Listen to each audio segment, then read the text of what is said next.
A paz do Senhor Jesus Cristo, bom dia. Hoje, dia 3 de março, é o nosso dia 109 do propósito de leitura da Bíblia, de Gênesis a Apocalipse.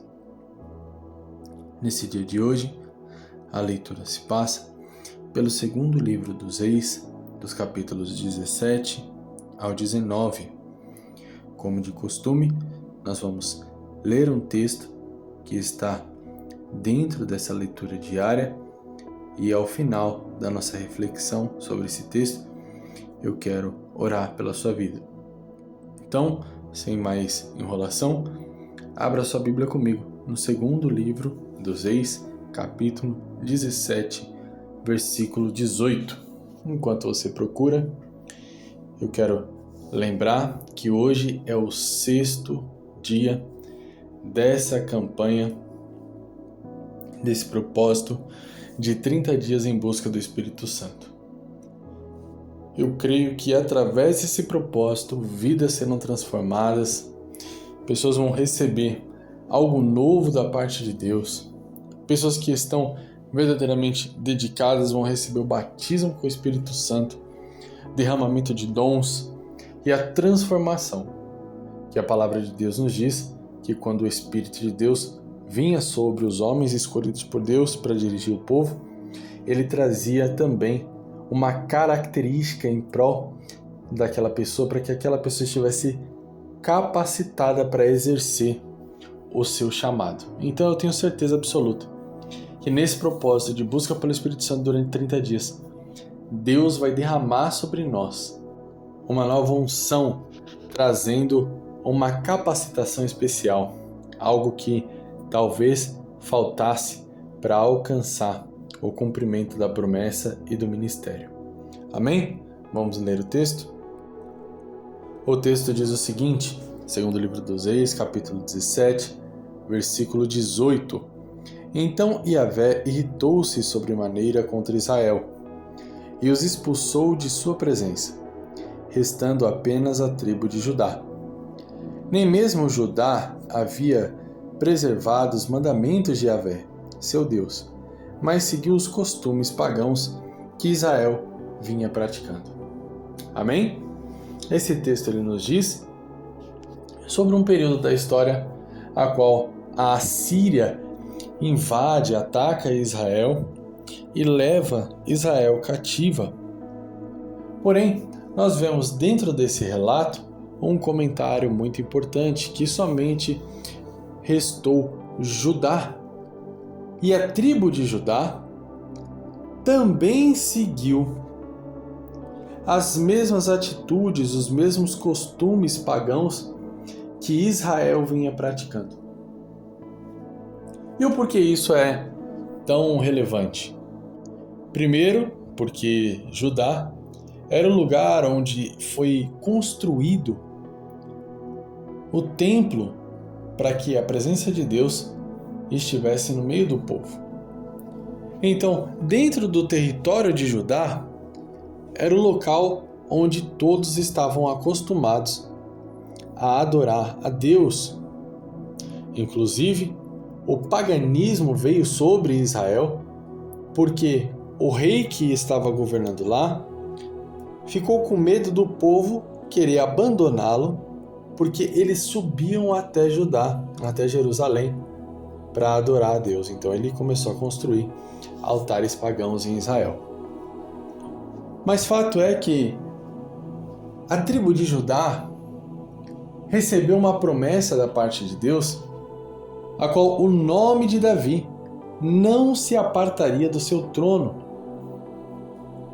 E sempre que nós vemos a menção sobre Davi, é quando alguém faz algo bom aos olhos do Senhor, quando alguém vive uma vida reta diante de Deus. Aí a Bíblia cita como se essa pessoa tivesse seguindo os passos de Davi. Davi, então, é conhecido como um homem que andou e agradou a Deus conforme ele viveu a sua vida. Era uma referência de união, uma referência de aliança com Deus.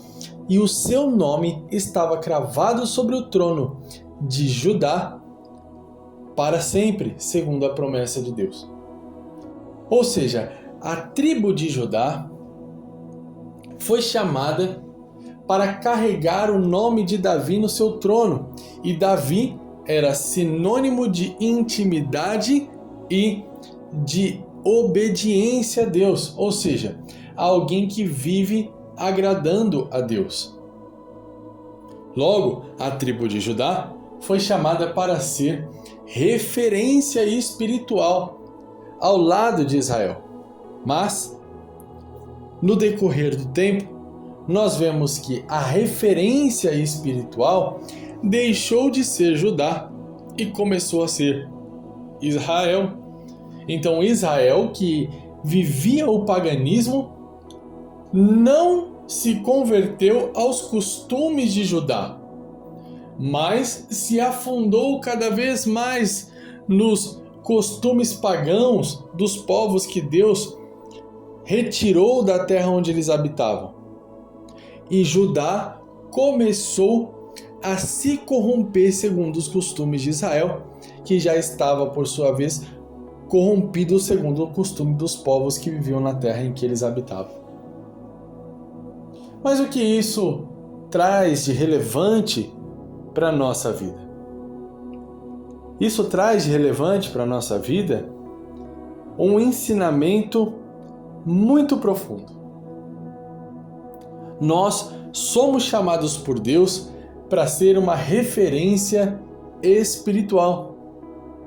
Onde quer que nós estejamos, onde quer que nós nos acheguemos, onde quer que nós formos, nós somos chamados para ser referência espiritual, uma referência de intimidade, de conexão com Deus, de entrega, de amor com Deus.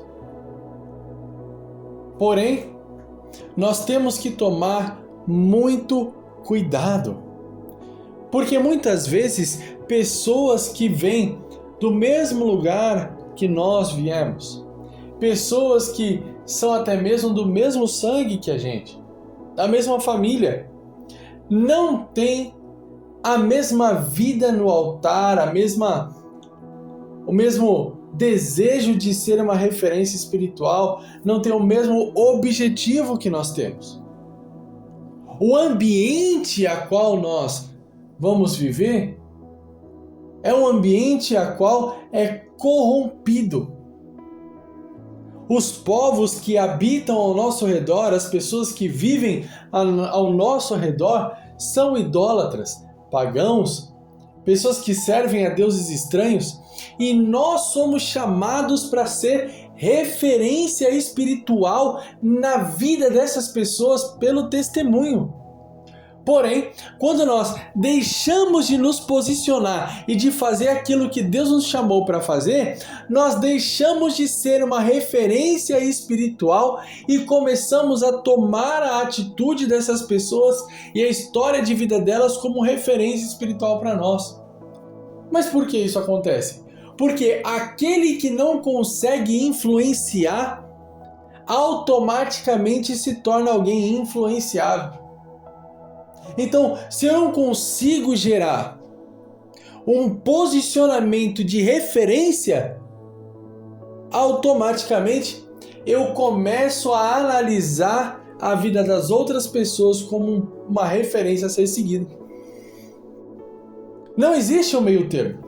Não tem como ser café com leite na vida espiritual.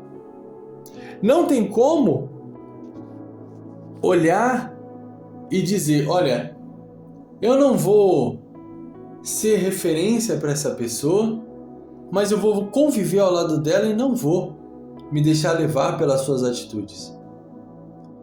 Não tem como viver uma vida espiritual sem posicionamento. Por quê? Sempre quando eu falo disso, eu me lembro de uma história a qual eu sempre escutava, e eu acho que você também já deve ter escutado, que existia um homem que estava em cima de um muro, e de um lado do muro tinha anjos do Senhor gritando: olha, homem, desce para o lado de cá, sai daí, vem para cá. E do outro lado estavam um monte de demônios calados olhando. Aquele homem, ele se sente incomodado com a situação e pergunta para os anjos por que eles estavam gritando daquela forma. E os anjos disseram: olha, porque a gente quer que você venha para cá, fique conosco, aceite a salvação. E quando ele pergunta para os demônios o porquê que eles estavam quietos, os demônios retrucam dizendo que o muro também é deles.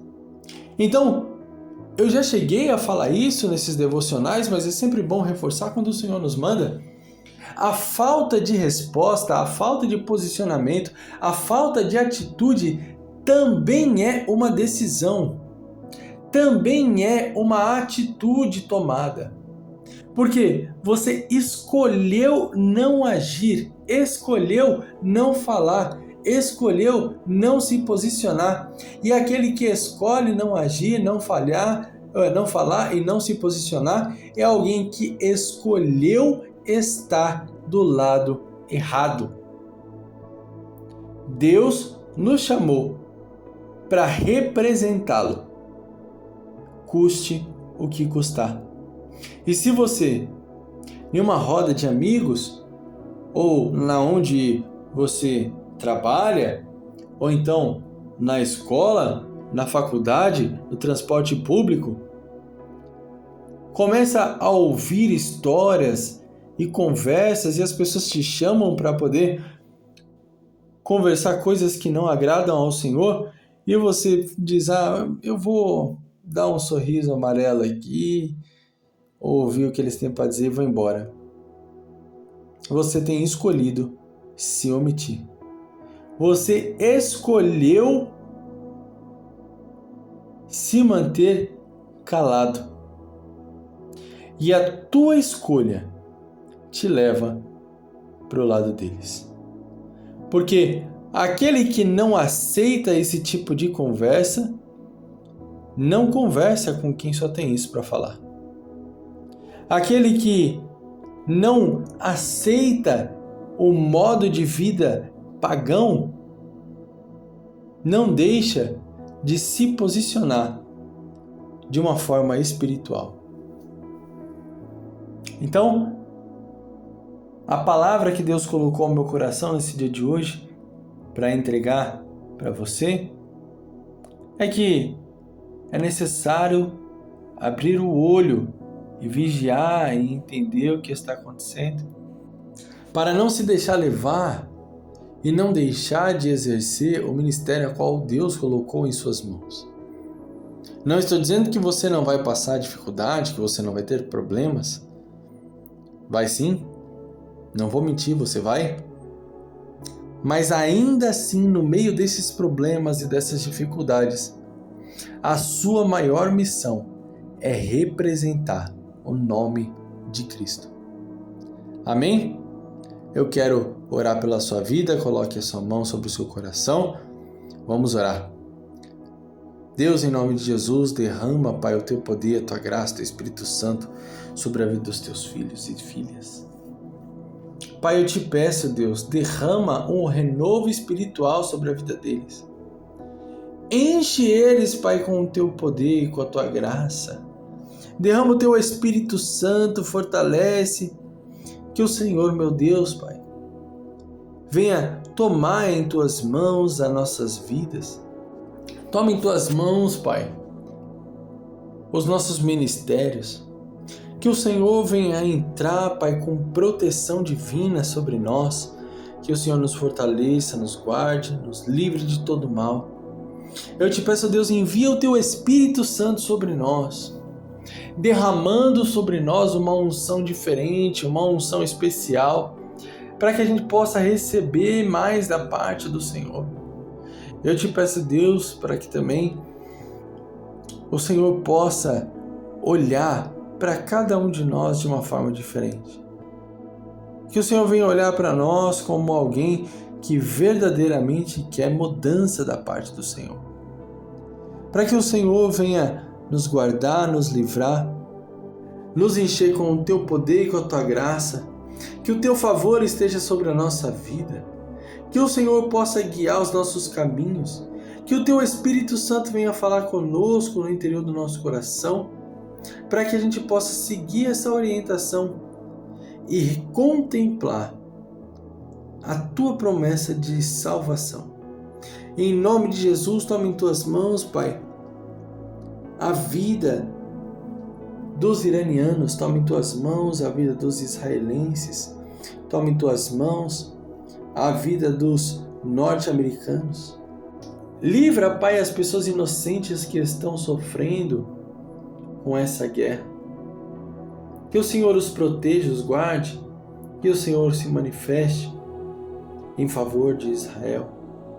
E eu te peço, Deus, que toda a opressão maligna, eu nem sei o porquê que eu comecei a orar sobre isso, mas se existem pessoas que estão ouvindo essa oração e estão com medo de uma terceira grande guerra, com medo de um ataque ao Brasil, que essas pessoas possam receber da parte do Senhor o abraço, receber da parte do Senhor o consolo, e que o Teu Espírito Santo venha falar no profundo, no oculto e no escondido com essas pessoas, para que elas sejam verdadeiramente transformadas em nome de Jesus. Amém. Que Deus abençoe a sua vida, a sua família. Compartilhe esse vídeo com quem você ama, deixe o seu like. E não se esqueça de chamar mais um. Amanhã, ao meio-dia, eu postarei novamente um dos vídeos antigos que não tinha no canal. Mas o devocional oficial é meia-noite, tá? Não perca o seu devocional, não deixe de orar, não deixe de ler a palavra, não deixe de receber uma instrução da parte de Deus, em nome de Jesus.